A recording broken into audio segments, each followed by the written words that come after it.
Hey guys, welcome back. So today I'm going to be talking to you about the Athearn Blue Box Gp-9 specifically, but what I say here basically reflects my opinion on every single Blue Box engine ever created. If you ask anybody that I know in the model railroading community, and if they ask me what engine would you recommend for a beginner on a budget, it would hands down be any Athearn Blue Box ever created.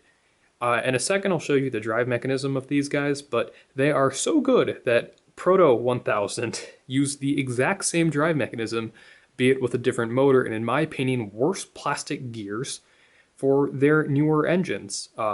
To give them some credit, Proto 2000 I think has a different drive system with better plastic, but Proto 1000 is quite literally a blue box drive with an upgraded motor and crappier plastic gears. So yeah, I like these engines a lot simply because you cannot kill these things.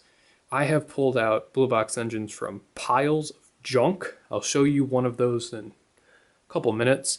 But yeah, you cannot kill these. If these engines are complete when you get them, I have never had a motor fail on a blue box engine before. They are, in my opinion, the best motors ever built. Sometimes they can be a little bit buzzy, but to give them some credit, they never fail. I have never seen a blue box die. They can be, out of the action for a little bit, but with basic tools, and if you have 30 minutes, you can get any old blue box running again. So yeah, that's kind of the preface to today's video. I like these things a lot for the simple reason that you can't kill them. They're still very good runners to their age. So with that, let's get into the actual review. Alright, so with that out of the way, let's get into the review. Now, I've always maintained that you buy a blue box engine for the mechanism, so that's exactly what we are going to start with. So the first thing that you notice once you get in here is the motor. So these are all-wheel drive engines, and the motor is mounted in the middle of the chassis on these rubber mounts. If you've ever flipped over a blue box engine and wondered what these four little things are, that's what they are. That's actually the motor mount.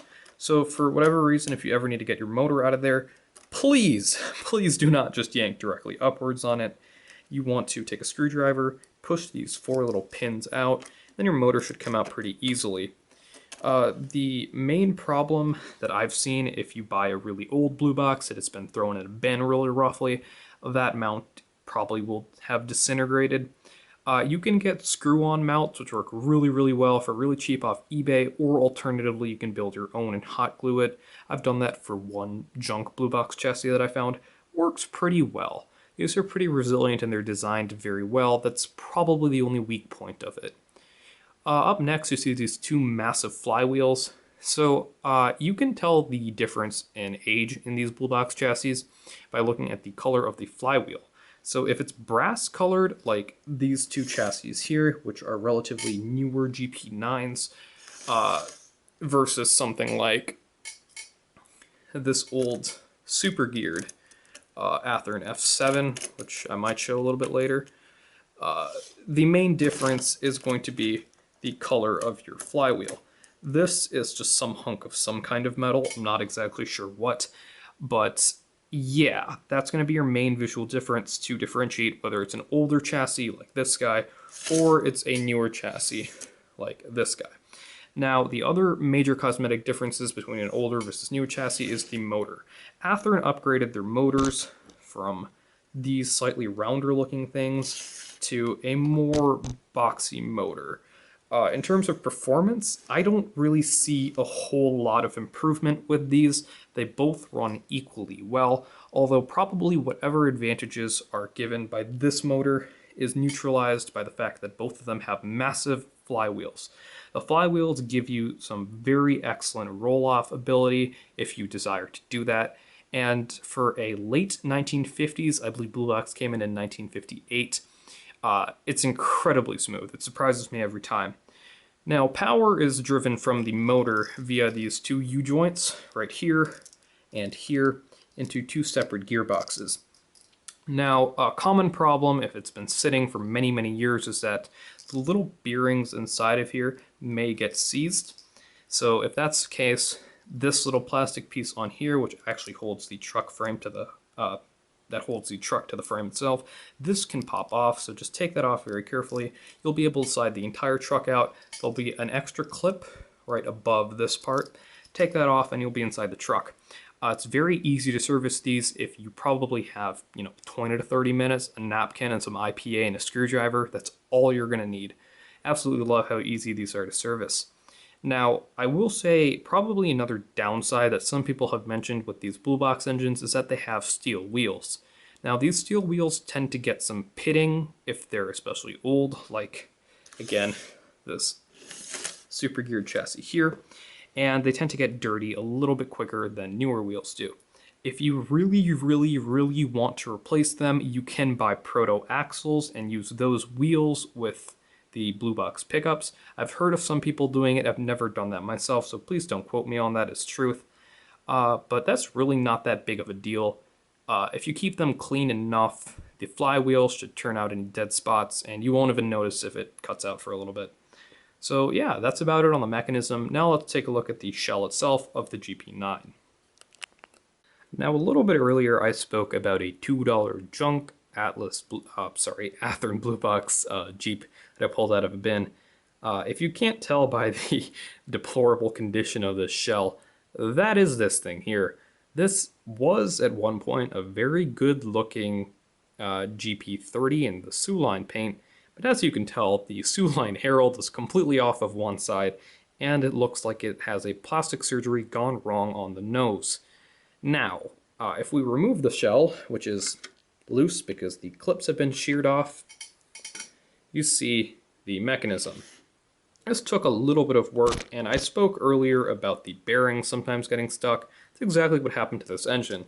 The lead truck here had a stuck bearing, which meant that if you put it on the track, the motor would not even be able to turn the wheels because it would get jammed up on one side. Again, that took me about 20 minutes to rectify, and it runs very well right now. I don't want to show that because my transformer's on the other side of the room, but you'll have to trust me. These Blue Boxes absolutely do not die. If you are a beginner, you're wondering what engines to get, if you're just getting started, you want to learn how to fix engines, make them run better, get yourself a Blue Box. You cannot go wrong. I got this one for $2. I got the Santa Fe GP7 GP9 you'll see in a little bit for $10. These are not very expensive engines. Keep your eyes peeled and they will be for pretty reasonable prices. Highly recommend these.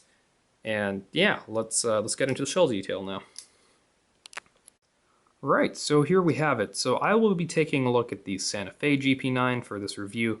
I have a Milwaukee one, and you'll see the chassis in the background and probably in the running action too. There's nothing wrong with that engine. I just like the paint on these Santa Fe engines a little bit more. So yeah, let's get into it. The first thing that you'll notice is that this engine has its handrails with it. It is very common to have Blue Box engines with missing handrails. Athearn sold them in a little paper pouch with instructions folded in, kind of like how Katie does some of their coupler stuff, and those often get lost. So I have a couple of Blue Box engines, including an SD45 that's missing its handrails. It's a very common issue. You can get replacement kits on eBay if you want, or you can make your own, but thankfully this guy in particular had them. Now I got this engine for $10 just the other day, and the only thing I've done to it cosmetically was black out the number boards, as you can see here, and put a little green on the marker light. May not be prototypical, but I think it kind of makes this pop. Now the shell itself is a mold from the 1950s. The Athearn Hi-Fi engines, which are the rubber band powered engines, use the exact same tooling. Same thing goes for their F units, but their F units may even be older than that because they are probably Globe Models tooling. Globe Models was another company that Athearn bought out in the 50s, and then they acquired their tooling for the F units. I think the GP9's Athearn's in-house tooling, though. Now, the big elephant in the room here, and that some people absolutely hate about these engines, is that they're not dimensioned correctly. If you just give me a second, I will show you. A good friend of mine, Blax, he runs a great channel. I'll put his link in the description below. He does some really excellent custom projects, but he calls these chunky Jeeps.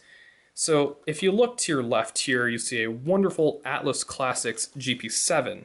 And yes, I know it's a GP7 versus a GP9. I'm not sure how well it shows up on camera, but this thing is wide. It's a good probably scale couple of feet wider than what an accurately scaled Jeep should be. I think Athearn's GP30s and GP35s also have this wideness issue. To me, it's not that big of a deal. Again, it's excusable because this tooling is literally from the 1950s. If you look at almost all 1950s tooling, they have some major flaw one way or another. Specific American Road and Track model comes to my head. Shall not mention that one right now.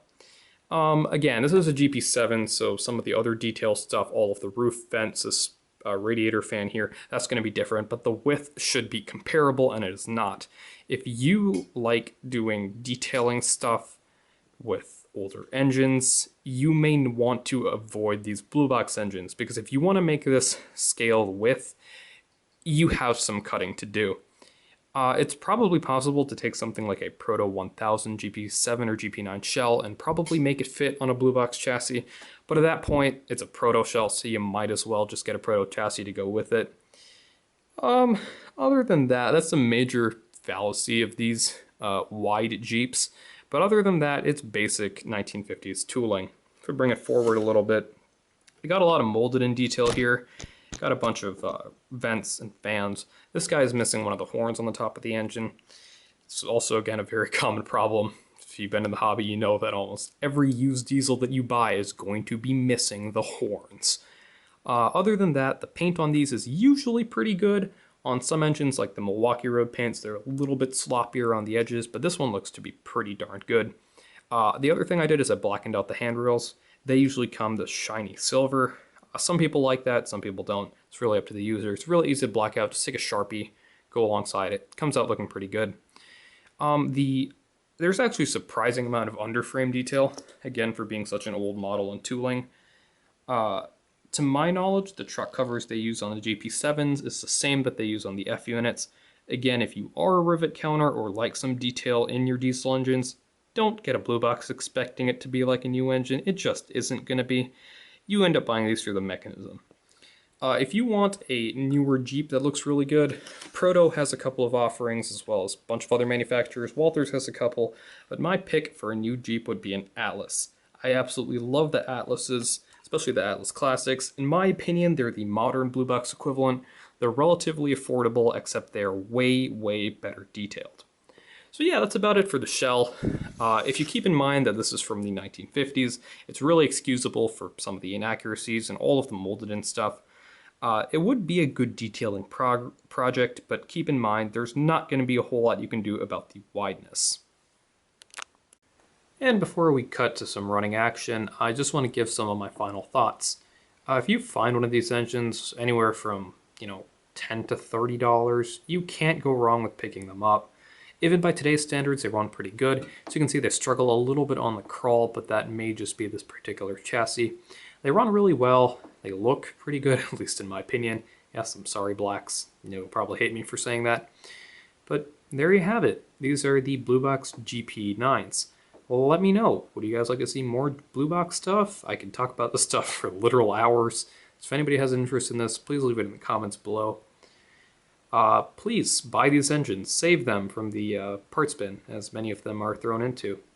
Yeah, give them another chance. They can be great runners and they'll perform flawlessly. They'll probably outlast the human race at this point.